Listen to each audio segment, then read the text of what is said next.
ये आज हम लोग पढ़ेंगे 1857 का विद्रोह। बात ही करो 1857 का। पहले क्या क्या पढ़ना है इसके अंतर्गत उसको देख लेते हैं, उसके बाद पढ़ेंगे।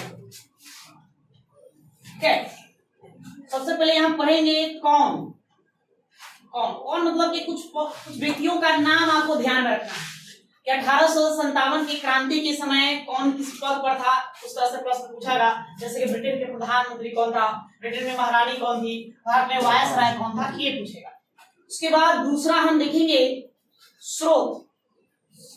स्रोत मतलब कि कौन कौन सा पुस्तक इसमें देखेंगे, कौन कौन सा बुक है जिसको पढ़कर 1857 का विद्रोह के बारे में जान सकते हैं, क्रांति के बारे में जान सकते हैं। उसके बाद हम फिर देखेंगे स्वरूप। क्या देखेंगे? स्वरूप। इस क्रांति का स्वरूप क्या था, स्वरूप पर ध्यान देंगे।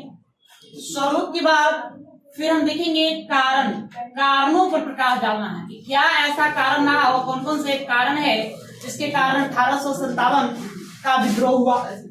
उसके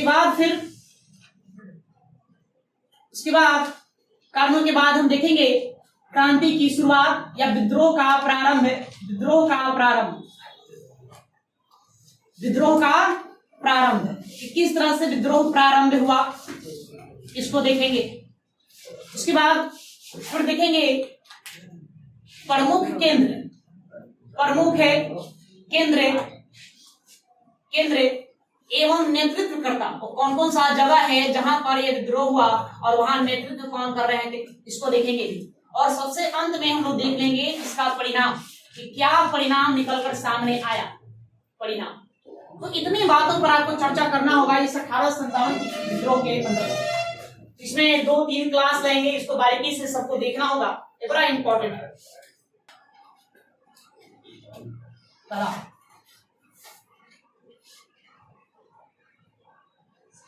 1857 के विद्रोह के समय देखिए यहां से प्रश्न पूछा जाता है कि 1857 के विद्रोह के समय ब्रिटेन का प्रधानमंत्री कौन था। पहला ब्रिटेन का प्रधानमंत्री कौन था, तो इसके बारे में चर्चा हम कर चुके हैं। बताइए प्रधानमंत्री कौन है? लॉर्ड पामस्टर। क्रांति के बाद ये रिजाइन दे देगा ना, कौन भी प्रधानमंत्री बनेगा? डर्बी बनेगा। गुड। फिर पूछा जाएगा ब्रिटेन की महारानी तो महारानी थी विक्टोरिया। कौन थी? विक्टोरिया। आप इसको ऐसे याद रखेंगे 1857 की क्रांति में अंग्रेजों का विजय हुआ था, विक्ट्री हुआ था, तो महारानी कौन थी वहां? विक्टोरिया। फिर आपसे एक पूछा जाएगा कि ईस्ट इंडिया कंपनी का वायसराय कौन था यहाँ भारत में। मैंने भारत का वायसराय कह सकते हैं कि वायसराय कौन था? कौन सा वायसराय? लॉर्ड कैनिंग था। लॉर्ड कैनिंग था। फिर आपसे पूछा जाएगा कि उस समय ईस्ट इंडिया कंपनी का मुख्य सेनापति कौन था। मुख्य सेनापति कौन था? तो सेनापति एनीसन, उसका क्या नाम था? एनीसन। तो ये 4 बातें आपको याद रखना, 4 व्यक्तियों का नाम। सबसे पहले जब पेन मेरा चला आप धीरे धीरे लिखते चलेंगे और समय बचाओ।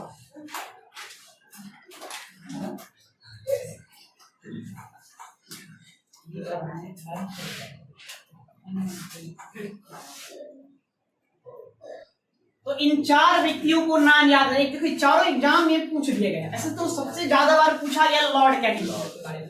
1857 क्रांति के समय भारत का वायसराय कौन था, ये अक्सर एग्जाम में आते रहता है। तो कौन था? Lord Canning. ठीक है। उसके बाद सेनापति में एनीसन याद रखना, उसमें ब्रिटेन का प्रधानमंत्री लॉर्ड पामस्टम और महारानी कौन थी? उसके बाद लिखिए 1857 के विद्रोह का स्रोत लिखिए। विद्रोह का स्रोत, पहले स्रोत देख लेते हैं।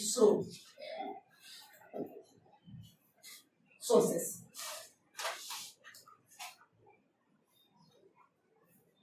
स्रोत मतलब कि इसकी जानकारी हमें कहां से मिली। इस पर आधारित 4 किताब है जिसको आपको याद करना है। कितने बुक हैं? 4, जो एग्जाम में पूछे जाते रहते हैं। पहला आपको याद रखना है द ग्रेट, इंग्लिश में लिख देते हैं, इंग्लिश में सबका नाम है द ग्रेट रिबेलियन। रिबेलियन। दूसरा जो पुस्तक है 1857, किताब का नाम क्या है? 1857। और तीसरा जो पुस्तक है द फर्स्ट वार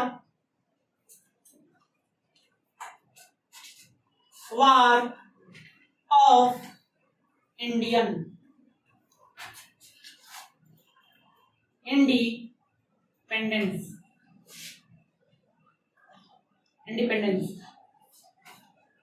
उसके बाद एक किताब और याद रखना है सेपोय,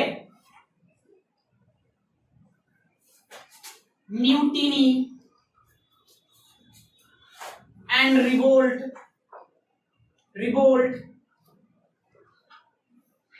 ऑफ 1857। देखिए आपसे राइटर का नाम पूछेगा। क्या पूछेगा? राइटर। एग्जाम में ये पूछा जा चुका है द ग्रेट रिबेलियन ऑफ 1857। पूरा नाम कहेंगे द ग्रेट रिबेलियन ऑफ 1857। पुस्तक के लेखक कौन है? बताइए भारत के किस शासक को द ग्रेट कहा जाता है? किसको? अकबर को। अकबर को कहते हैं। और कोई? अशोक। इस पुस्तक के लेखक है अशोक मेहता। नहीं, ये देखो 1857 किताब का नाम है 1857। कितना सिंपल सा नाम है ना जी। इस पुस्तक के लेखक है एस.एन. सेन। इनका बड़ा सिंपल नाम है एस.एन. सेन। फिर है the first war of Indian independence, Bharat का प्रथम स्वतंत्रता संग्राम। इस पुस्तक के लेखक है वी.डी. सावरकर। और लिखेंगे इसको वी.डी. सावरकर। और ये आपका हो गया सेपोय, म्यूटिनी एंड रिवोल्ट ऑफ 1857। सिपाहियों का विद्रोह। सिपाही क्यों विद्रोह करेगा जी? मजबूरी में करेगा। आर.सी. मजूमदार, इसके लेखक कौन है? आर.सी. मजूमदार। आर.सी. मजूमदार। 4 किताब याद रहेगा नहीं, इसको याद करना ही करना होगा। 1857 एस.एन. सेन के द्वारा लिखा गया the great rebellion Ashok Mehta, the first war of Indian independence V D. Savarkar, sepoy, mutiny and revolt of 1857 एक इसके द्वारा आर.सी. मजूमदार के द्वारा लिखा गया। अब आगे लिखिए 1857 के विद्रोह का स्वरूप याद कर, मतलब कौन क्या कहता है इसके बारे में। एक व्यक्ति हुआ जिसका नाम था जेम्स आउट्रम।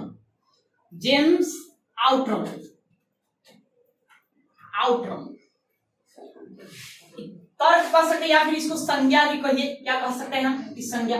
जेम्स आउट्रम ने इसको हिंदू मुस्लिम षड्यंत्र की संज्ञा दिया है। हिंदू मुस्लिम षड्यंत्र। जेम्स आउट्रम कहता है कोई राष्ट्रीय विद्रोह नहीं था, भारत का पहला स्वतंत्रता संग्राम नहीं था। ये क्या था? हिंदू मुस्लिम मिलकर के ब्रिटिश गवर्नमेंट के विरुद्ध क्या किया था? षड्यंत्र किया। इसलिए इसने हिंदू मुस्लिम षड्यंत्र का नाम दिया। एक हुए बेंजामिन डिज़रायली।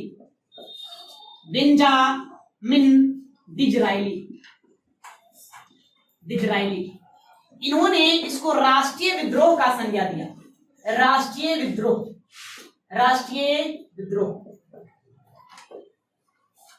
ये थे जो राष्ट्रीय विद्रोह की संज्ञा दी। फिर उसके बाद आ जाइए वी.डी. सावरकर।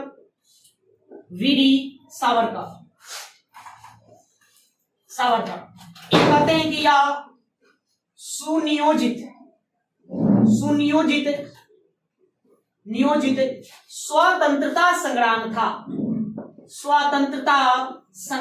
था। इनका कहना ये था। क्या था? स्वतंत्रता संग्राम था। उसके बाद फिर एक विद्वान हुआ सीले के बाद लॉरेंस, फिर एक हुए ट्रेवेरियन। ये ने इस विद्रोह को सैनिक विद्रोह कहा। क्या कहा? सैनिक विद्रोह। कि यह सैनिक विद्रोह है, सैनिक विद्रोह की संज्ञा दी। हो गया। तो देखिए सबसे ज्यादा बार पूछा गया है, एक एग्जाम में कई बार आया है, प्रश्न आता है कि किसने 1857 की क्रांति को या 1857 के विद्रोह को राष्ट्रीय विद्रोह की संज्ञा दिया था? तो कौन देंगे? Benjamin Disraeli. ये आपको याद रखना है, ये कई बार एग्जामों में पूछा गया है, सबसे ज्यादा बार जो पूछा गया है। जेम्स आउटरन ने इसको क्या कहा था कि हिंदू मुस्लिम षड्यंत्र थे, दोनों ने मिलकर ब्रिटिश सरकार के विरुद्ध षड्यंत्र किया था। वहीं वीडी सावरकर इसको सुनियोजित स्वतंत्रता संग्राम बताएंगे, या यही कहेंगे कि यह भारत का प्रथम स्वतंत्रता संग्राम था। इसलिए उन्होंने कौन सा किताब लिखा? भारत का प्रथम स्वतंत्रता संग्राम जी, the first war of Indian independence. लिखा कौन है? वीडी सावरकर। उसी किताब में उन्होंने बताया कि भारत का पहला स्वतंत्रता संग्राम। ठीक है। वहीं सीले, लॉरेंस और टेवियर, ये तीन ऐसे हैं जिसको सैनिक विद्रोह बताएंगे कि नहीं ये सैनिकों के द्वारा किया गया विद्रोह था, कोई मतलब कि राष्ट्रीय स्तर का विद्रोह नहीं था। भारत का पहला ना स्वतंत्रता संग्राम था ना राष्ट्रीय विद्रोह था, बल्कि कुछ सैनिकों ने मिलकर के ब्रिटिश सरकार के विरुद्ध में विद्रोह कर दिया, ये इसके द्वारा बताया जाता है। तो इसके स्वरूप रहे, आपको इसको याद रखना है। अब ये कारण,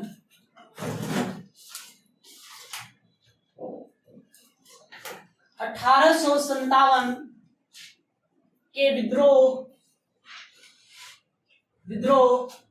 का कारण, क्या कारण रहा? इसके कारण कई सारे, एक कारण नहीं है, कई सारे कारण हैं। 1757 में क्या हुआ था? प्लासी की लड़ाई, प्लासी की लड़ाई हुई, युद्ध हुआ। प्लासी के युद्ध के बाद उत्तर भारत में बंगाल जो प्रांत था, बंगाल प्रांत पर किसका अधिकार हो गया? अंग्रेजों का। तब से लेकर 1857 तक कितने वर्ष? 100 साल। इस 100 सालों तक वो विस्तारवादी नीति के तहत अपना विस्तार करते गए, और विस्तार करने के क्रम में भारतीयों को बिल्कुल ध्यान नहीं रखा। बस उसका एकमात्र मकसद था क्या? लाभ, अधिक से अधिक लाभ कमाना। लाभ कमाने के चक्कर में सबको नाखुश और संतुष्ट कर दिया। इसके पीछे क्या क्या कारण है उसको हम देखेंगे। तो पहला कारण बता सकते हैं भू राजस्व व्यवस्था। भू राजस्व व्यवस्था। तो भू राजस्व व्यवस्था ही 1857 क्रांति का एक कारण बनेगा। एक कारण किस प्रकार से बनेगा हम इसके बारे में पढ़े थे। भू राजस्व व्यवस्था में कितनी प्रणाली थी? तीन लाया गया था। एक लाया गया था अस्थायी बंदोबस्ती। अस्थायी बंदोबस्ती, इस अस्थायी बंदोबस्ती के तहत देखिए थे क्या क्या प्रावधान किए गए? नहीं बताइए। इसका निर्माता कौन था? इसको ऐसे संस्थापक कौन था? इसका लागू करने वाला संस्थापक लॉर्ड कॉर्नवालिस। लेकिन निर्माता या जनक निर्माता जॉन सोर था। पेन चलाते रहेंगे हौले हौले।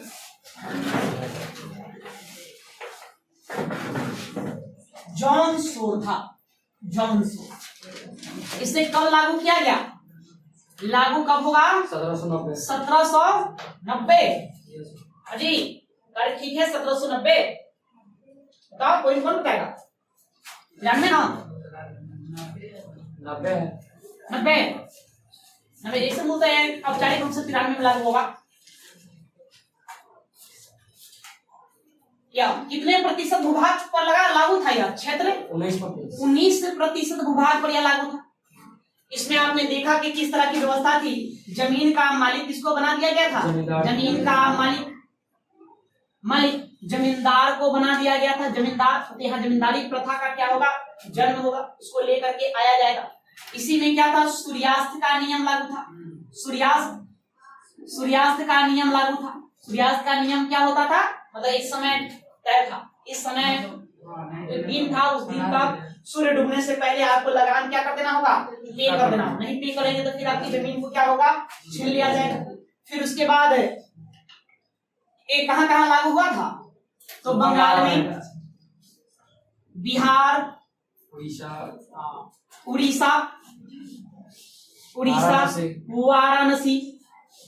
वाराणसी, उत्तरी कर्नाटक के क्षेत्र में भी ये लागू था। उत्तरी कर्नाटक ये था। उसी भू राजस्व व्यवस्था में हम देखें तो फिर और कौन था, ये मान लो पहला, दूसरा रैयतवाड़ी व्यवस्था। रैयतवाड़ी व्यवस्था एक ये था, भू राजस्व व्यवस्था का अंतर्गत कौन क्या लाया गया था, रैयतवाड़ी व्यवस्था। रैयतवाड़ी व्यवस्था में देखिए क्या था जी, इसको कब लागू किया गया, 1792 में लाया गया था। कब लागू 1822 में 20 में 1792 में पहली बार किसके द्वारा, कैप्टन रीड के द्वारा, कैप्टन रीड के द्वारा। लेकिन कहां पर लाया गया था, 12 महल क्षेत्र बताए थे, 12 महल क्षेत्र पे लाया गया था, नहीं संपूर्ण मद्रास में लागू, संपूर्ण मद्रास में लागू 1820 में होगा, संपूर्ण मद्रास में लागू एक कर दिया जाएगा। या संस्थापक इसका कौन था, संस्थापक टॉमस मुनरो, टॉमस मुनरो था, टॉमस मुनरो था, इसका संस्थापक था। इसका क्षेत्र कितना परसेंट था, क्षेत्र बताइए, 51% क्षेत्रों में या लागू था। नहीं, मद्रास, बंबई, 12 महल क्षेत्र इत्यादि बहुत सारी जगह था जहां पे यह लागू था। यहाँ जमीन का मालिक कौन हुआ करता था, जमीन का किसान ही होता था, किसान। जमीन का मालिक यहाँ किसान, जमीन का मालिक किसान हुआ करता था, किसान।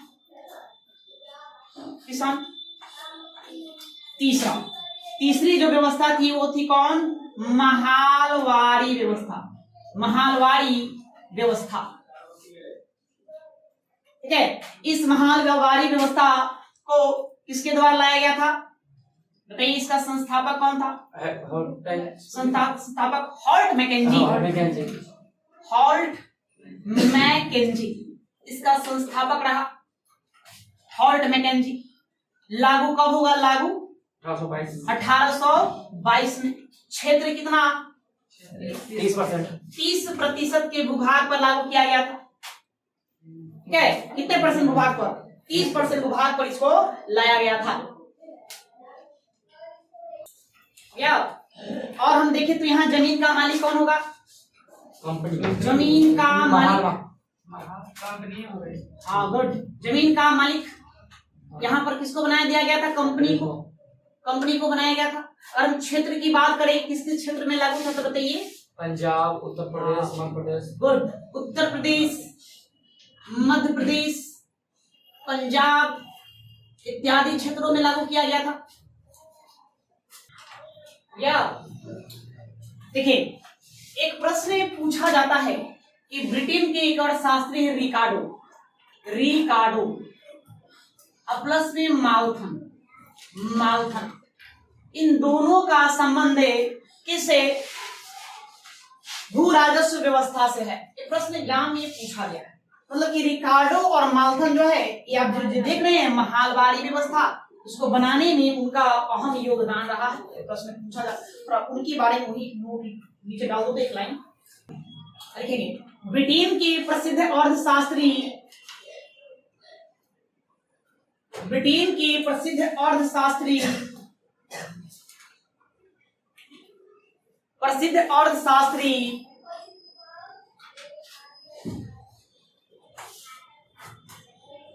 रिकार्डो और माउथन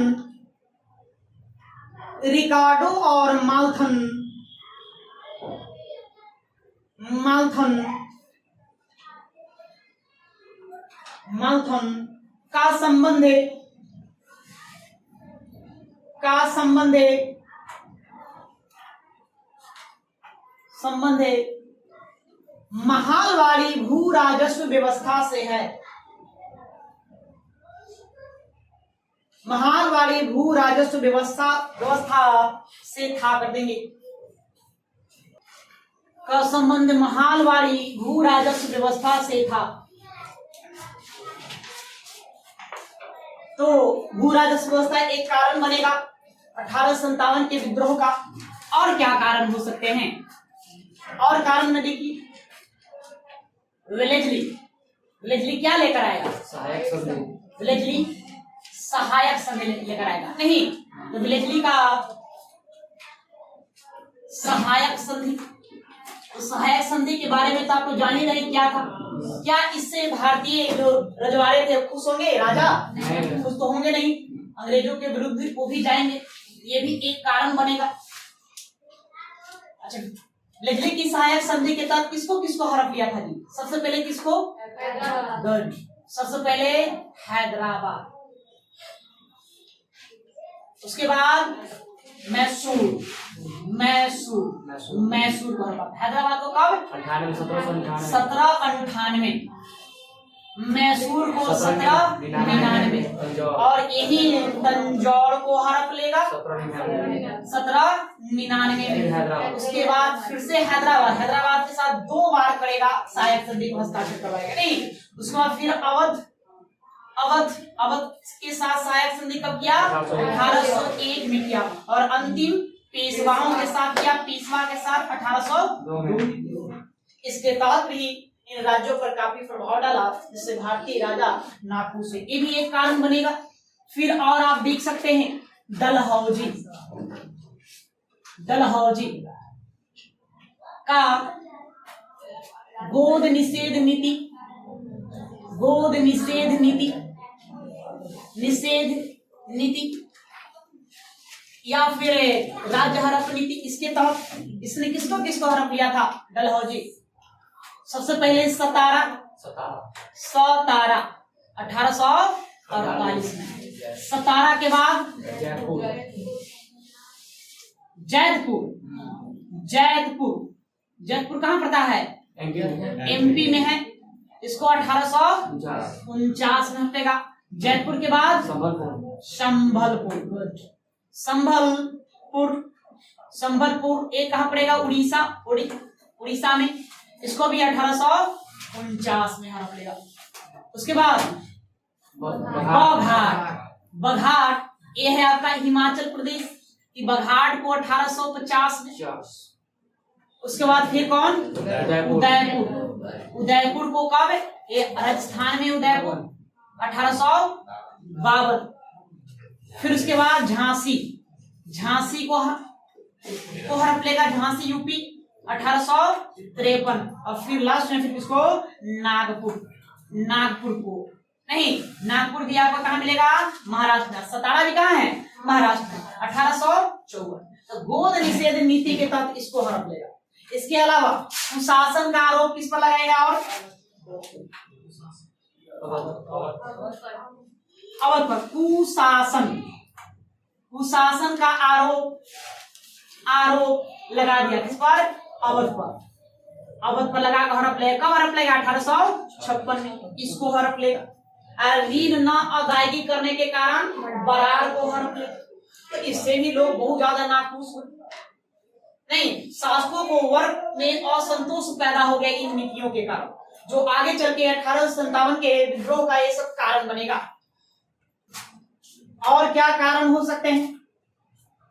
तो एक कारण बना पद एवं पेंशन की समाप्ति, पेंशन की समाप्ति, समाप्ति एक कारण बनेगा। से अंग्रेजों ने किसी राजे रजवाड़े को बर्खास्त करता था तो उसको क्या करता था? पेंशन देकर। जैसे देखे थे हमने पेशवा बाजीराव द्वितीय को क्या किया? पेंशन देकर बिठूर भेज दिया था, बिठूर भेज दिया था। जब ये पेशवा का निधन हो गया तो उसका दत्तक पुत्र जो नाना साहब के नाम से जाने जाएंगे, नाना साहब, ये भी अंग्रेजों से पेंशन की मांग करें, हमको भी पेंशन चाहिए, लेकिन अंग्रेजों ने पेंशन देने से मना कर दिया, पद ही नहीं बनाया, जिसके कारण ये नाराज हो गए। ऐसे करके कई सारे शासक जो थे पद और पेंशन को लेकर भी नाराज चल रहे थे, ये भी एक कारण बनेगा। फिर सैनिकों में बढ़ता असंतोष, बढ़ता असंतोष, असंतोष। सैनिक जो था, सैनिकों के साथ अंग्रेजों की नीतियां ठीक न रही। जैसे सैनिकों के साथ रंगभेद की नीति अपनाया गया, भेदभाव, गोरा काला भेदभाव। एक वेतन भी कम मिलता था सैनिकों को, वेतन कम, जोखिम भरे अभियान पर, जहां जोखिम भरा अभियान रहता था, जोखिम भरे अभियान पर भारतीय सैनिकों को भेजा जाना, भारतीय सैनिकों को भेजा जाना नहीं, जहां जोखिम भरा अभियान रहता था वहां क्या करता था अंग्रेज, भारतीय सैनिक को आगे अगला रो में खड़ा कर देता था, आगे सबसे पहले उसी को लड़ने के लिए भेजता था, बाद से अंग्रेज सैनिक जाता, जो भी जिसके कारण भारतीय सैनिकों में रोष उत्पन्न हुआ, उन लोगों को वेतन भी कम दिया जाता। उस समय ऐसा पुस्तक बताया गया है कि 7 रुपए, कितना 7 रुपए प्रति माह वेतन मिलता था, ठीक है, उस समय की 7 रुपया। सोच रहा है कि 7 रुपया में क्या होगा, है ना, एक बिस्किट लेंगे और क्या लेंगे, नहीं, 7 रुपए प्रति माह उस समय वेतन मिलता था, क्योंकि वही अंग्रेज सैनिकों का वेतन ज्यादा था। अंग्रेज सैनिकों को भोजन भी अच्छा दिया जाता था, अंग्रेज सैनिकों का कपड़े का व्यवस्था भी जो था वो भी दिया जाता था। सैनिकों को, सैनिक जो होते थे, सैनिक को माथे पर जातीय चिन्ह, जातीय या धार्मिक जो चिन्ह होता था, धार्मिक चिन्ह कहिए, धार्मिक चिन्ह बनाने पर रोक। सैनिक जो होते थे अपने माथे पर चिन्ह लगाते थे, नहीं भारतीय है, यहाँ धार्मिक बातें भी ज्यादा चलती थी, नहीं लोग टीका चंदन लगा देते, तो उसको लेकर भी मना करता था, जिसके कारण सैनिकों में असंतोष दिन पर दिन बढ़ता चला गया, ये भी एक कारण बनेगा। फिर और क्या कह सकते हैं, सामाजिक एवं धार्मिक नीति, ये भी एक कारण बनेगा। सामाजिक और धार्मिक नीति कहने का मतलब जैसे कि अंग्रेजों ने सती प्रथा पर रोक लगा दिया, सती प्रथा, हालांकि सती प्रथा था खराब, लेकिन भारत का एक रीति रिवाज जिसको अंग्रेजों ने क्या कर दिया, बंद कर दिया, जिसके कारण वो नाराज चल रहे थे।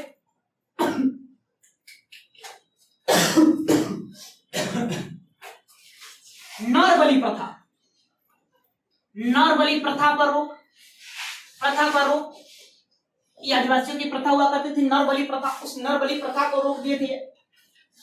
कन्यादान, कन्यावध हुआ करता था, इस पर रोक लगा दिया, ये भी एक क्या बनेगा, कारण बनेगा। मतलब हर क्षेत्र में भारतीय क्या था, नाराज ही चल रहा था, विद्रोह तो होना ही। एक कारण और आप लिख लीजिए, ब्राउन बैस राइफल के बदले एनफील्ड राइफल का प्रयोग